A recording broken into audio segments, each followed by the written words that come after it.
Друзья, топ-5 дороже $100 на весну, на осень 2021 из Китая, и он вообще весь перекроился. Некоторые ТВ-боксы вылетели, а некоторые залетели. Вот такие вот дела, так что на канале Технозон, поехали.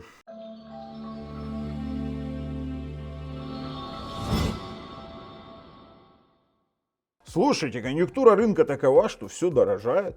Поэтому у нас появился новый игрок из совсем другого топа. Плюс вот это вот дефицит проводников, полупроводников тоже сыграл свою роль. Да вообще много всего поменялось. Мы его полностью перекроили. Я вам серьезно говорю, вы сейчас будете очень сильно удивлены.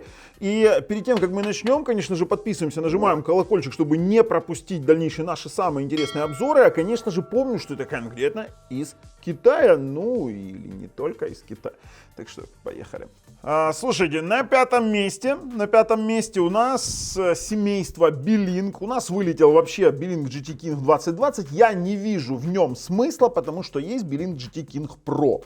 На Logic Ace 922XH и есть Belink GS King, тоже на 922XH процессоре. Оба 4 на 64, оба имеют классный Wi-Fi 5 ГГц, оба имеют 1000 мегабитный LAN, только GS King имеет в себе еще функции NAS сервера на 2 жестких диска, и в принципе у него есть, кстати, у обоих этих ТВ-боксов есть HD Hi-Res звук. Давайте я вам сейчас покажу. Обычно у нас Belink очень хорошо заявляется. Ну, по пути мы с вами сразу зацепим, что здесь есть лицензии Dolby Audio и DTS Listen. Максимальная емкость 32 терабайта, это в случае с GS King. И сейчас я вам покажу ЦАП. Где ЦАП? Не, будем искать это на Belink GT King. Где же наш ЦАП? Вот, Hi-Fi Music. У нас здесь стоит... Вот, у нас стоит ESS DAC. Так, какой там ES? 9018 и Record RT 6862. Даже здесь привели какие-то тесты. В целом на них есть даже интересные прошивки. В частности, есть Slimbox. Можно поискать порт от Yugus. И это очень даже неплохие ТВ-боксы. По своему качеству сборки, по своей мощности. Это действительно мощные процы на ядрах Cortex A73 по 1...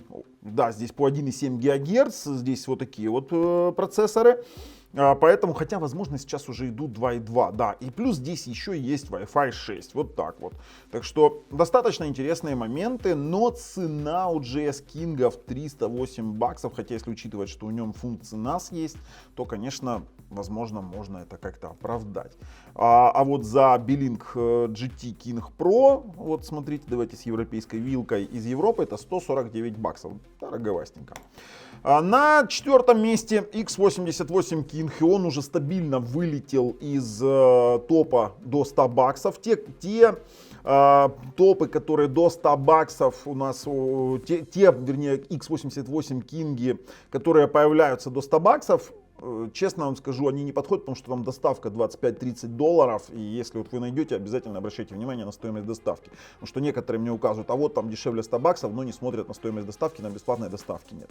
Поэтому $106, минимальная цена у проверенного продавца, которого мы нашли. Но чем он интересен? 4 на 128, Bluetooth 5, память Samsung, X92, вернее 922X процессор, правда тоже 1,7, 1000 мегабитный LAN. Слушайте, неплохо, но только на сторонней прошивке. Только на прошивке на сторонней. И я вам скажу, с портом от Yugus это вообще шикарнейшая приставка. Вы получаете очень мощную приставку. И, кстати, слушайте, вот это когда мне начинают там про AV1 кодек. А для чего он вам, ребят? Для чего?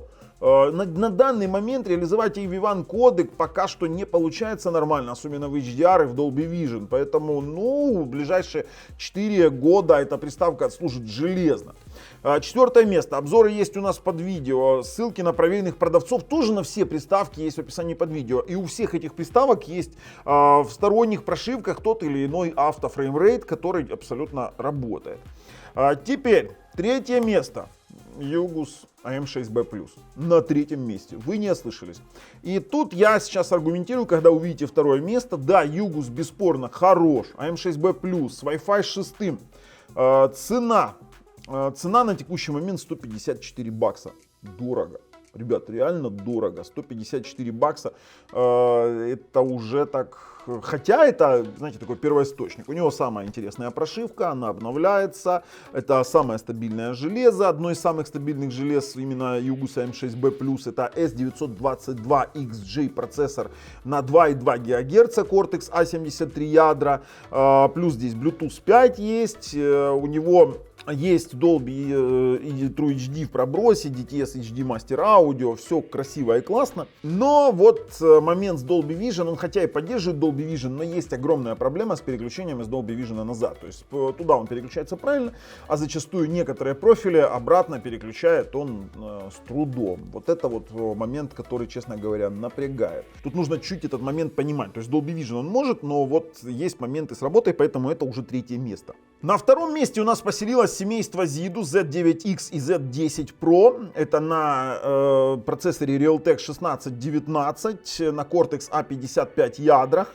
И это медиаплееры, то есть если говорить о том, что это Smart TV боксы в чистом виде, то нет. Здесь нет нормальной Android TV прошивки, нет ничего такого, что могло бы их идентифицировать как полноценный Smart TV бокс, которыми он по сути является, конечно же, но только на одной определенной прошивке, но при этом с поддержкой Dolby Vision, с каталогизатором встроенным, с True HD звуком, с Master Audio звуком, с автофреймрейтом в различном виде, с очень расширенной, огромной работой в МКВ с Dolby Vision, то есть спокойненько смотрим торренты. При этом у Z10 Pro можно вставлять жесткий диск. У Z9X есть внешние SATA порты. Вот смотрите, SATA порт у него есть внешний. Где он тут? Давайте я вам покажу, где, что. С этого ракурса не сфотали. Ну вы даете, ребят, ну короче. SATA порта у него есть, сейчас я вам покажу. Да ладно, вы не сняли ни одного ракурса с SATA портом. Ну ладно уже, так уж и быть, но он есть. Можете посмотреть наш обзор. Очень крутые приставки, очень крутые, невероятно, они постоянно обновляются, но и цена у таких приставок, откровенно говоря, очень даже замечательно в некоторых смыслах из того слова. Но ZIDU это моя любовь. Это любовь, у них такой цвета насыщенные, крутые. На первом месте, конечно же, Nvidia Shield TV Pro 2019, и он будет актуален еще долго. Даже несмотря на то, что у него нет HDR10+, который, честно говоря, там пиарит Samsung, у него есть полная поддержка Dolby Vision. Вообще на всех вот этих вот приставках, которые с поддержкой Dolby Vision, можно смотреть онлайн раздачи в Dolby Vision без проблем. То есть здесь есть поддержка Dolby Vision, Master Audio, Atmos и все остальные эти все прибамбахи. Плюс еще и есть 4К апскейлинг. Конечно же, мой обзор на этот шедевральный ТВ-бокс лежит в описании под видео. Один из самых стабильных, один из самых крутых. И на текущий момент цена 199 баксов при заказе с Амазона.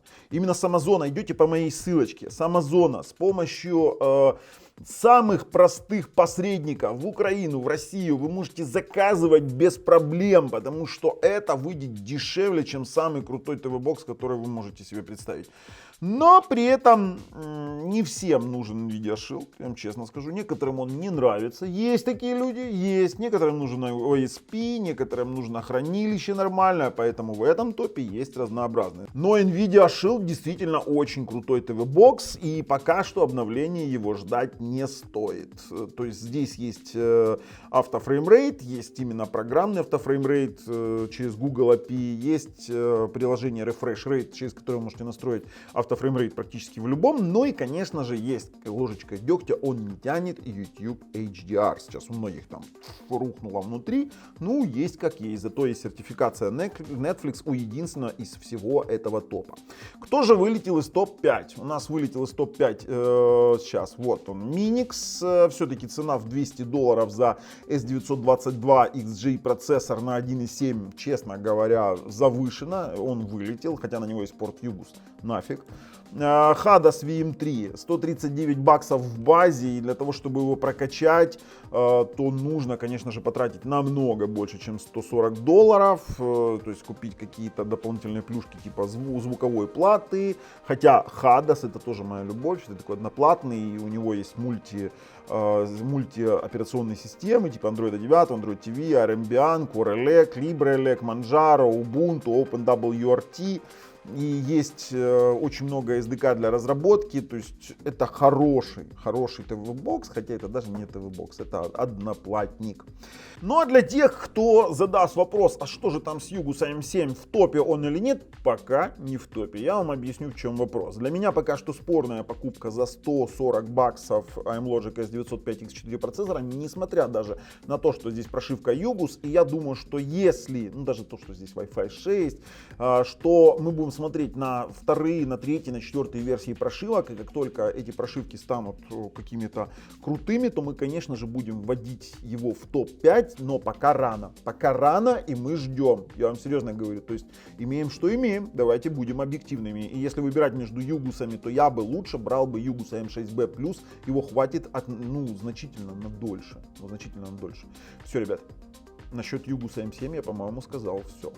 Но топ получился такой, как получился. Другого ничего не дано. Ссылки на все обзоры и на всех проверенных продавцов лежат в описании под видео. Ну а если вам нравится то, что мы делаем, ставим пальцы вверх. Если нет, пальцы вниз. Обязательно подписываемся. С вами был Bubble и топ-5 ТВ-боксов свыше $100 из Китая на канале Технозон. Пока.